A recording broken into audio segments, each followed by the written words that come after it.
Hello my dear students, I welcome you to this session of Python programming. In today's session, we are going to discuss about the looping statements in Python. So Python language has two main looping constructs, that is statements that repeat an action over and over. Now that would mean that if you want to repeatedly execute a given block of statements, you can take the help of the looping constructs.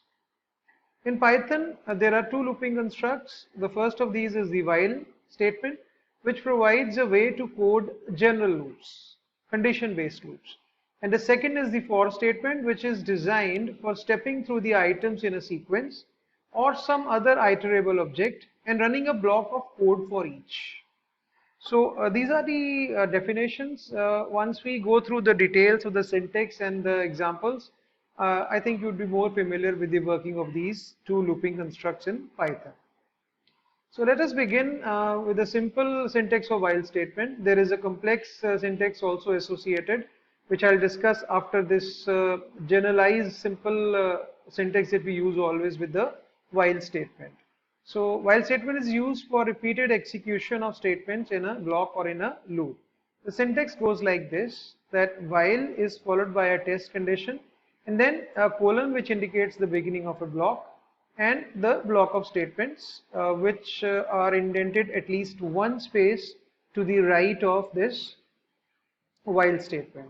Okay, and we can understand this while statement like this, that first of all, when we enter the loop, the condition is evaluated, and if the condition is true, the statements associated with this while or in the block of the while statement are executed, and we once again evaluate the test condition.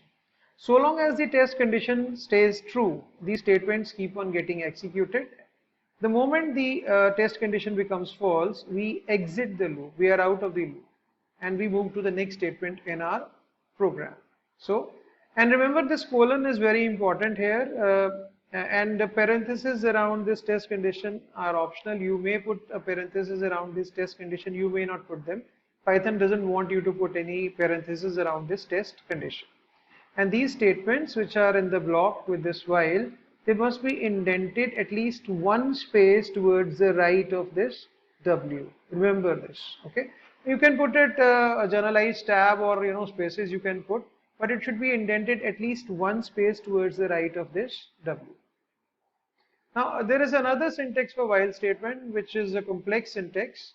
Let's discuss this syntax, which says that while followed by a test condition, and so long as this test condition is true, these statements in the loop body are executed.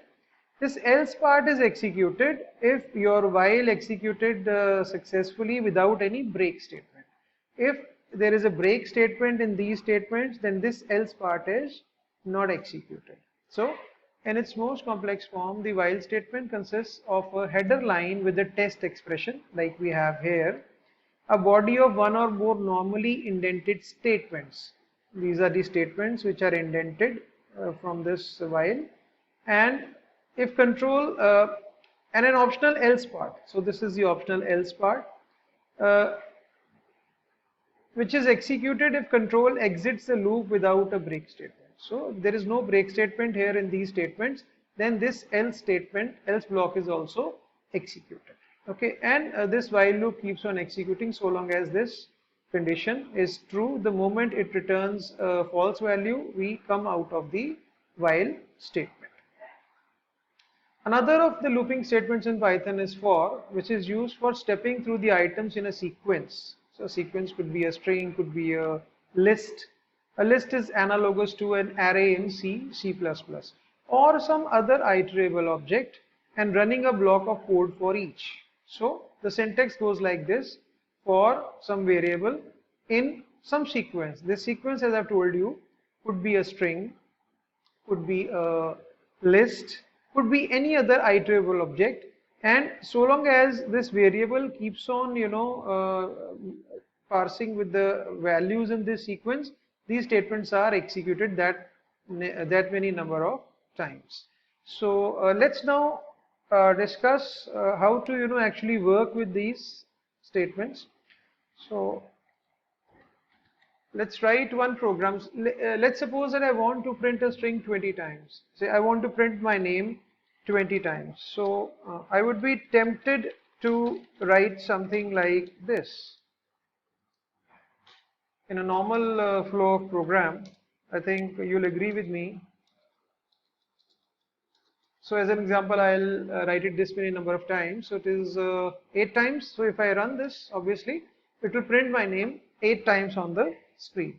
But if I want to print it, say 1,000 times, do I need to write this print statement 1,000 times? The answer obviously is no. So what we do here is, I first initialize some variable to start with 1. Then I write this condition here that while I is less than 20, it should print this. Okay. So in the first look, you would be tempted to say that this while loop would print my name 20 times. But if you see it carefully, you will see that it will keep on printing my name infinitely. Let's have a look at this. Okay. This is simply because I did not increment the value of I here. So this I is 1. So while I is less than or equal to 20, okay, this would print my name. But I am not incrementing I. So I stays as 1. This condition stays as 1 less than equal to 20. Okay. So that's why it keeps on printing infinitely. So I must increment the value of I here as like this. Okay. So now obviously it will print my name 20 times on the screen.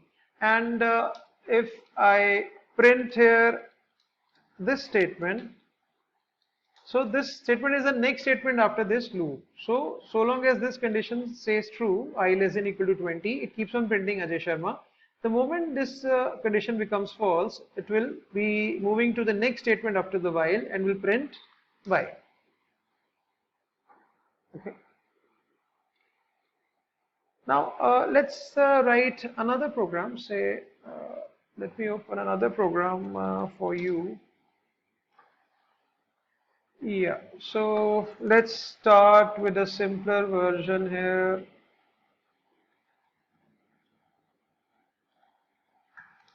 So I'm writing here a for loop for you. Okay, so here I've taken a string s equal to with the values Ajay Sharma. Okay, and I am just running a for loop. This variable I is there. So for I in S, so S here is our sequence. So I told you a sequence could be a string, could be a list, could be any other iterable object. So I would be parsing through each value of this string, each character of this string, and obviously each character is printed. So if I run this code here, it prints Ajay Sharma like this. Okay, and if I want to print it in one same line, I can write something like this. Okay, so now it will print it like this.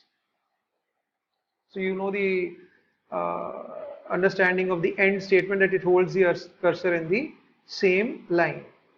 Okay, so instead of this string here Ajay Sharma, I can have a list here also. I told you a list is similar to an array in C, Java. So let us say I have a list here with these elements. Okay, and I want to count that how many elements in this list are divisible by 10. Okay, so I initialize a count variable equal to 0. Then I write a for loop in which a variable I parses each elements in the list S, and then obviously I can put if statement. If I %10 equal to 0, then I would say print I.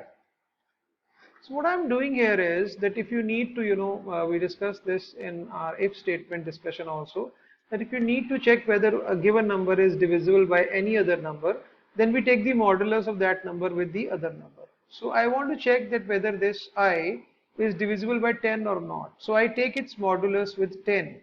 So if I %10, the result is equal to 0, that means I is divisible by 10. So how we start this for loop? First, I is given the value 10. So 10 percentage 10 equal to 0. The value is returned as true. So 10 is printed. Then 20 is printed. Then 30 is printed. When we reach 45, this condition becomes false. 45 percentage 10 is equal to 5. So 5 equal to 0 is false. So it is not printed. So this logic that we have written here would only print all the numbers in this list which are divisible by 10. I also want to count those numbers, so I can just increment the count here. Okay, and once I am out of the for loop, I can print here count of numbers divisible by 10 is, and then I can print the value of the count here. Okay, so let's run this program,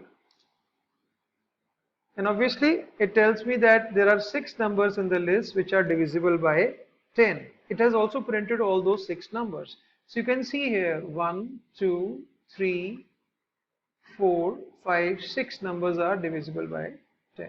So we can also say to count, which are divisible by 10 and how many are not divisible by 10. So I can take here another variable, say n count. That means maybe which are not divisible by 10, and then I can write some code like an else statement here, that if it is divisible by 10, I increase count, else I write here n count. Okay, and then I can copy this statement here, and I can write here not divisible by 10 is, say, n count. So if I run this code now, so this code is simple. If the number which I am parsing through this list, if it is divisible by 10, I increase the value of count variable. Else, that is, if it is not divisible by 10, I am increasing the value of the n count variable. Okay. So when I run this program, count will have the value as 6 and n count will have the value as 1, 2, 3, 4. Okay, 4. So let's run this code. So we have the answer. The numbers divisible by 10 is 6 and the numbers not divisible by 10 is 4. In this way, you can take the help of for loop to write, code different programming problems. And obviously, the usage of for is very, very important, for and while, in writing almost any program in Python. So all the more, important for you to understand how it works. That's all for this video. In my next video, I'll be discussing the range function with you, a very important function which can be used with your for loops. And I'll be discussing a few important programs which would highlight the usage of these while and for statements. So till then, keep watching. Thank you very much.